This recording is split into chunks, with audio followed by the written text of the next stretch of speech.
Alors que des étudiants du lycée d'excellence Edgar Morin reprennent tranquillement leurs habitudes de lycéens, la scène parisienne qu'est l'Opéra Comique se prépare à la reprise de la saison. Mais qu'y a-t-il comme point commun entre ces deux institutions ? Le lycée Edgar Morin et l'Opéra Comique ont décidé de mettre en place un projet commun initié par la Fondation Égalité des chances. Le but de ce partenariat est multiple, en particulier offrir des opportunités aux élèves mais aussi aux enseignants.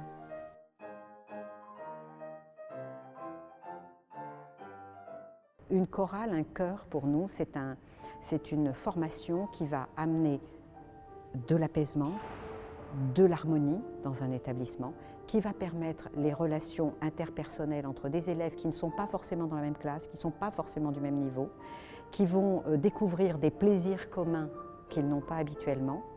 Et tout ça, évidemment, est à mettre en lien, directement en lien avec les relations avec les professeurs. C'est ainsi que va être créée à l'intérieur de l'établissement une maîtrise à l'image de la maîtrise populaire de l'Opéra Comique qui existe à Paris depuis plusieurs années sous la direction de Sarah Connet. Tout le monde n'a pas l'accès à la musique, accès à des cours de chant, c'est quelque chose qui a un coût. Et là, le fait que l'Éducation nationale et le lycée soient partenaires pour finalement, grâce à l'Opéra Comique, offrir cette chance à des enfants qui n'ont pas forcément les moyens de se la procurer ou qui n'y sont pas attirés parce que simplement ils n'en ont jamais entendu parler, je trouve que c'est quand même un très très beau projet. Ça permet aux élèves de chanter, de peut-être se découvrir une vocation nouvelle, de pouvoir accéder à l'opéra, d'accéder à une belle pièce, de pouvoir apprendre à chanter, de développer des compétences qu'ils ont certainement ou qu'ils n'ont pas, mais ils vont se découvrir, ils vont s'émerveiller, ils vont même s'étonner eux-mêmes. Ça risque d'être formidable. Je pense que c'est vraiment une expérience qui peut être extrêmement enrichissante. Déjà avoir une formation, je pense, qui sera de qualité et peut-être les amener à faire des choses auxquelles ils n'auraient jamais pensé, ils n'auraient pas cru pouvoir faire ça. Et donc pour la confiance en soi. Puis je pense que vraiment un projet tel que celui-là, normalement, ils s'en souviendront toute leur vie. Et je me disais que ce qui était intéressant dans la présentation qui nous en avait été faite, c'était de partir de gens qui n'avaient pas forcément de compétences techniques a priori, et donc de réfléchir à une méthode qui pouvait faire de nous des experts suffisants en tout cas pour faire apprendre à d'autres. La particularité de ce partenariat réside dans le fait que les élèves ne seront pas encadrés directement par les professionnels de l'Opéra Comique, mais par des enseignants volontaires du lycée Edgar Morin, préalablement formés. C'est un pari courageux car si tous ont une sensibilité artistique et beaucoup de bonne volonté, aucun d'eux n'a reçu de formation spécifique dans le domaine du chant. Des professeurs qui vont être comme leurs élèves, à un moment ils vont devoir apprendre, ils vont devoir transmettre et tout le monde va faire la même chose en même temps. Tout le monde sera acteur, tout le monde participera et tout le monde sera heureux. Le projet à partager enseignants-élèves pour ceux qui y participeront, c'est déjà assez fédérateur. Et puis après, partager leur expérience. Ainsi, dès le mois de septembre, les 3 enseignants volontaires se sont rendus à Paris dans les locaux de l'Opéra Comique pour plusieurs jours de formation. Ils ont rejoint une dizaine d'autres enseignants issus de 4 autres établissements de toute la France. La première journée de formation a commencé par une série d'observations. Monsieur Billon, enseignant d'histoire-géographie, Madame Beclin, professeur de SVT, et Monsieur Saint-Léger, professeur de philosophie, se sont vite plongés dans le bain. Ils ont assisté tout d'abord à la répétition des maîtrisiens du niveau lycée encadré par Sarah Connet. Ils ont touché du doigt le niveau exigeant de la maîtrise et se sont rendus compte du gros travail qu'il allait falloir fournir, tant pour eux que pour leurs élèves.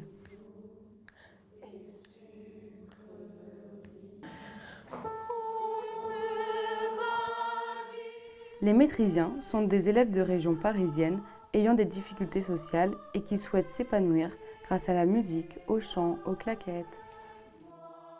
Alors, on a les accents, on a le legato et on a le crescendo. Le but de Sarah Connet, lors de cette première prise de contact, est de faire découvrir sa méthode de travail par l'exemple, en montrant de quelle manière elle s'y prend pour aborder un nouveau chant, afin que les professeurs en formation puissent appliquer sa méthode avec leurs propres élèves.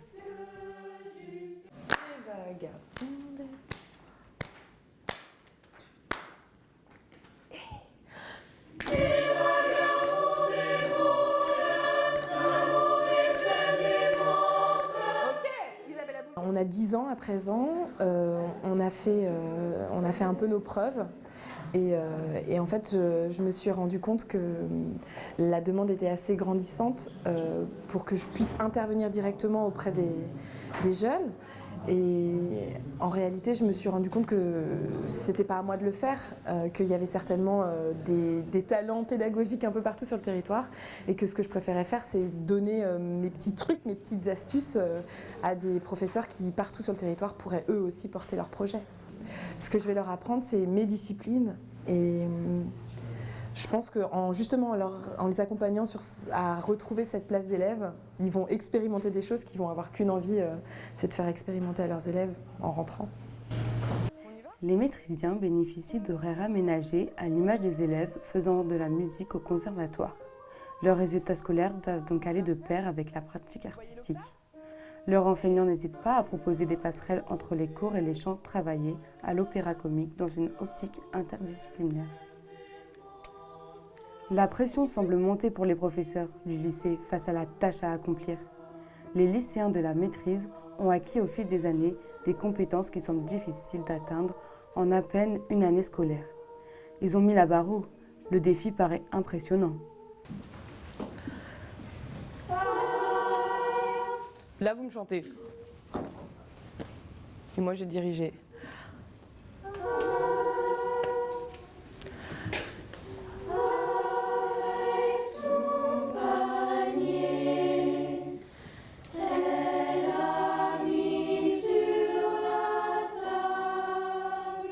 L'après-midi, les enseignants assistent aux répétitions des maîtrisiens de collège et d'école primaire.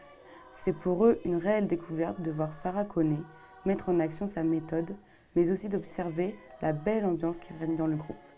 Ils découvrent des élèves épanouis, ravis d'apprendre, qui semblent aussi former un véritable groupe soudé autour d'une pratique artistique.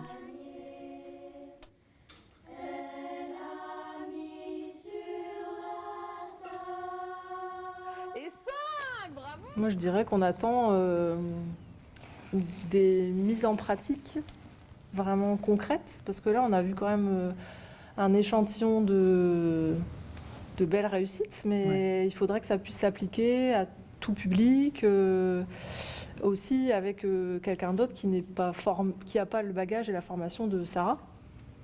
Non, moi je te rejoins, c'est-à-dire que là on voit un résultat, et quel résultat, c'est impressionnant.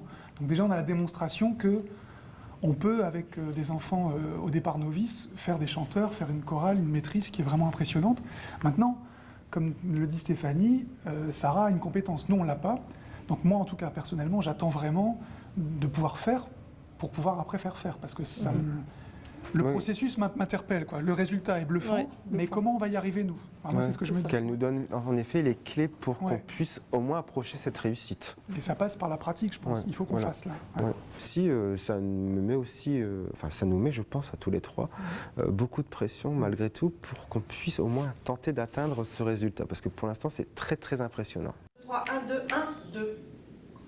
Et je ne peux pas le battre comme j'ai l'habitude de battre mes mesures. D'accord ? Il faut le penser en rapide, en lent. C'est clair ça ou pas? Donc ça fait. Il faut absolument que vous compreniez ça. Parce que Les 2 jours suivants, les enseignants sont formés dans les différentes disciplines pratiquées par les artistes à l'Opéra Comique. Chant, pratique théâtrale ou danse. Le but consiste à donner des éléments concrets aux enseignants, de leur expliquer la façon d'apprendre pour qu'ils puissent ensuite transmettre ces apprentissages reçus aux élèves. C'est par exemple Madame Christine Bonneton, danseuse, qui s'est occupée des professeurs dans une bonne humeur communicative. En quelques heures, l'ensemble du groupe a été capable de restituer les connaissances acquises autour des chants des enfants du Levant.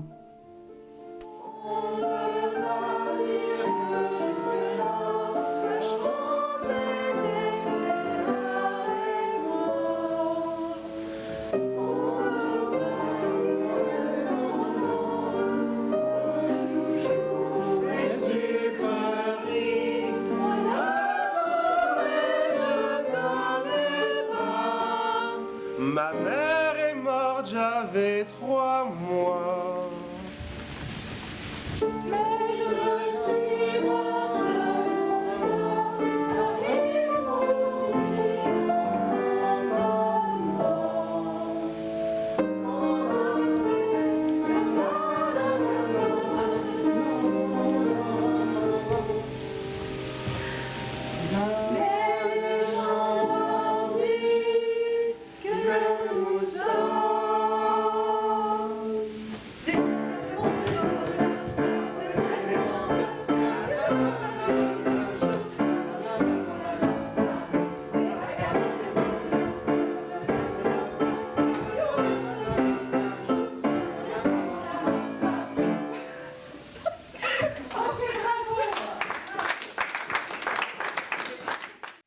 va nous permettre de travailler aussi efficacement que si on chantait à pleine voix, mais sans se fatiguer vocalement. C'est-à-dire qu'on va faire travailler la musculature, qui est surtout là autour du larynx, etc.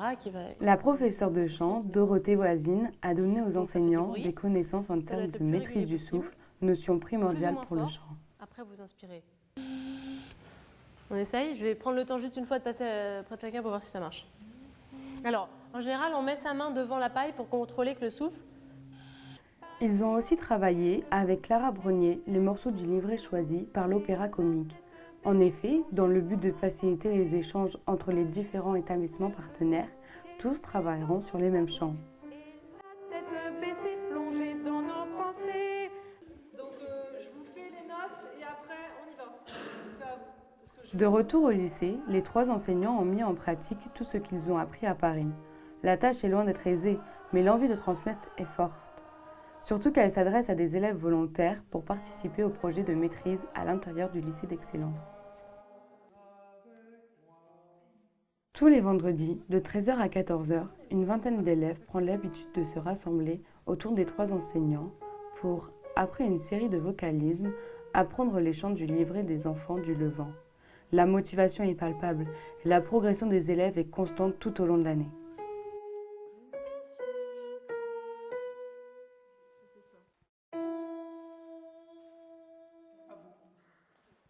Toutes les répétitions se déroulent dans une ambiance bien agréable, faite de rigueur, mais aussi de plaisir de se rassembler autour d'une pratique commune, d'un projet commun.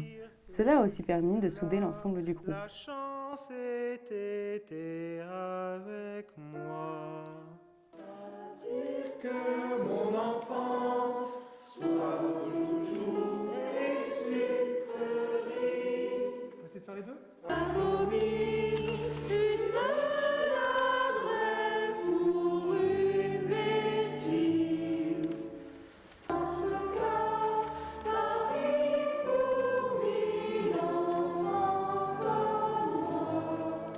Des vagabonds, des voleurs, de la mauvaise graine, des menteurs, des voyous dans la nuit, le jour, ils de rien seulement la mort partout. Nous arrêterons ce soir sur un ballon. Nous marchons, mais le chemin est long pour aller à Toulon, Aidés par des artistes en résidence quelques jours au lycée, les enseignants décident alors de mettre en place une représentation devant tous les élèves de l'établissement pour témoigner de l'ensemble du travail réalisé tout au long de l'année. Les qualités des élèves sont mises à contribution dans leur diversité et spontanément, des suggestions originales de participation au spectacle voient le jour. Les élèves de l'atelier théâtre mettent sur pied une petite représentation.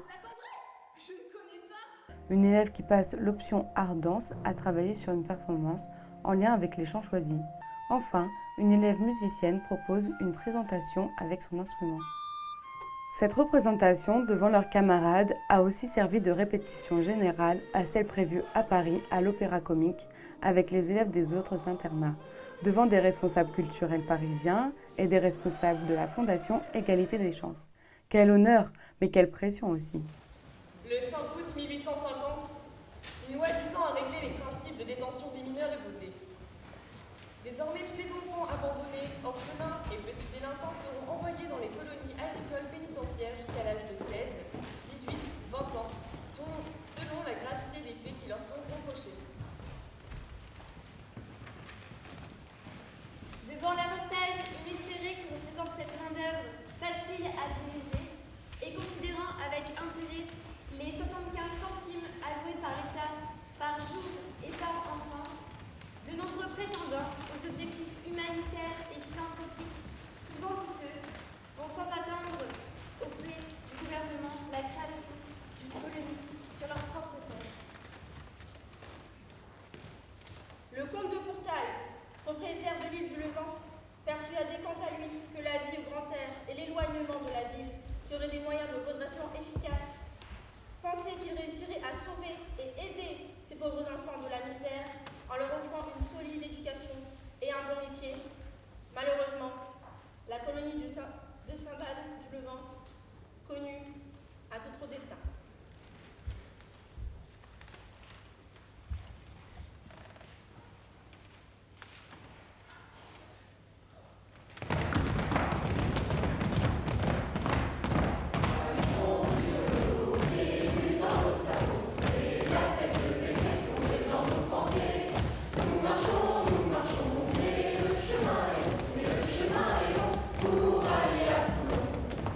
Ma mère est morte, j'avais 3 mois.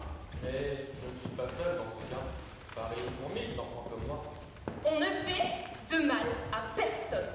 Mais les gendarmes disent que nous sommes des vagabonds, Des voleurs, de la mauvaise graine, des menteurs, des voyous rôdant la nuit, le jour, fils de rien. selon la mort, partout.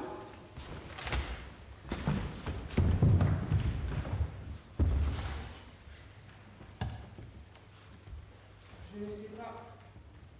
Je ne sais pas. Je ne sais pas prier. Pardonnez-moi. Pardonnez-moi, mon Dieu. Je ne sais pas prier. Je ne sais pas. Je ne sais pas. Je ne sais pas prier. Pardonnez-moi. Pardonnez-moi, mon Dieu. Je ne sais pas prier. Je ne sais pas. Je ne sais pas. Je ne sais pas prier. Pardonnez-moi. Pardonnez-moi, mon Dieu. Je ne sais pas prier.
conclure, laissons la parole aux principaux acteurs.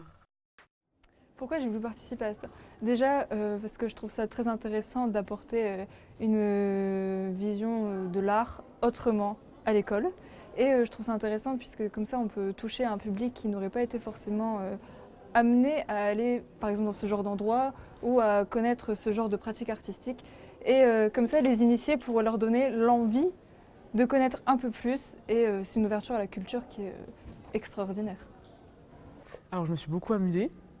J'ai pu visiter l'Opéra Comique qui est magnifique. J'ai appris aussi à chanter.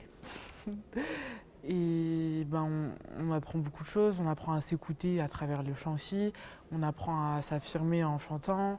On apprend à vaincre sa timidité, si on en a plus ou moins. C'est plein de choses. Ça donne une sensation de bien-être de chanter. Un peu, pas de pouvoir, je sais pas comment dire, mais voilà, ça donne de la confiance. Voilà. Alors, je pense que déjà, pour le contexte, c'est plus simple de faire des gros projets quand on est tout le temps ensemble.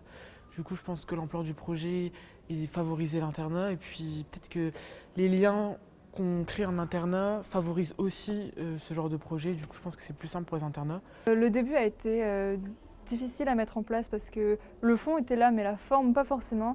Et justement, amener ces élèves à avoir une autre vision de l'art était difficile parce qu'au début, ils avaient forcément des a priori sur ce type de méthode, sur l'opéra, sur ce système un peu de chorale qu'on voit et revoit tout le temps dans les établissements scolaires.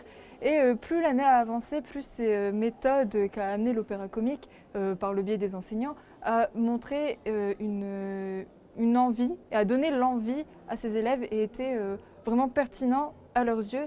Et plus l'année avançait, plus le projet a pris forme et le montrer ici est la finalité parfaite. Je sais pas, après avoir vu les professionnels, je sais qu'on n'est pas les meilleurs, mais on a quand même fait un travail phénoménal, je trouve. Ce projet a été une véritable plus-value pour l'ensemble du lycée d'excellence Edgar Morin. Il a permis à un groupe d'élèves de découvrir, par une pratique régulière, une discipline artistique.